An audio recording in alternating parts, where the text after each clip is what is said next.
All right, guys, now we're going to talk about formulas. You guys have heard these before because of, you understand what the formula for H2O is.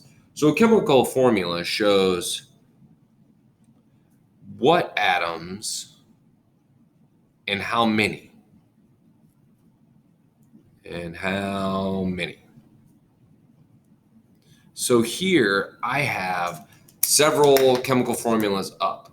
All right, the first one's water. So water has 2 hydrogens and 1 oxygen.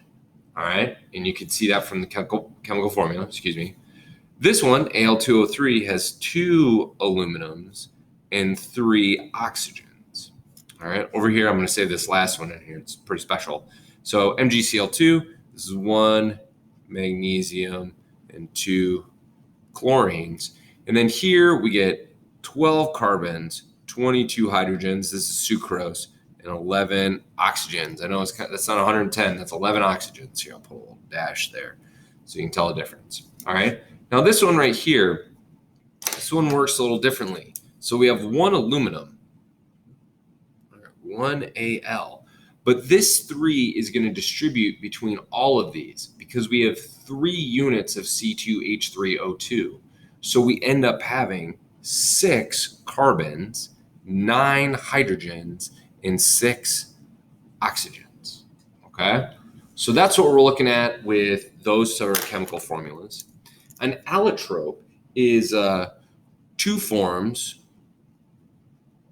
of an element. An element. And this is something that crops up. Okay, there we go. With certain elements. Okay. And so when we start looking at these 2 forms of elements, we can say, well, oxygen is O2 or it's O3. All right, we have that. Then there's other allotropes that you guys are probably more familiar with. For carbon, you can have graphite.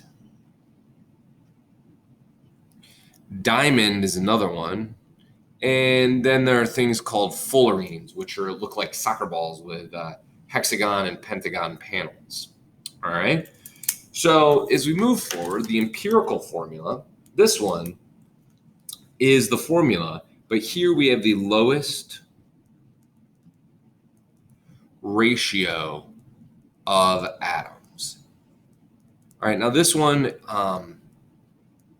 we'll talk a little bit about this, but it's not going to be something that we're going to harp on too much. All right. It does come up when we start doing percent composition. So this is hydrogen peroxide. This is its molecular formula or chemical formula, 2 hydrogens, 2 oxygens. Its empirical formula is 1 hydrogen to 1 oxygen. All right. Its empirical formula is a 1-to-1 ratio.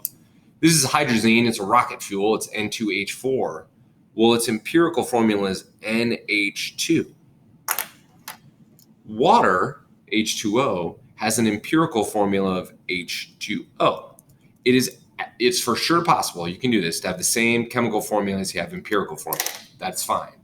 This is acetylene. It's a welding gas, CH. And then for glucose down here, we can divide all those numbers by 6. So our empirical formula is actually CH2O. All right.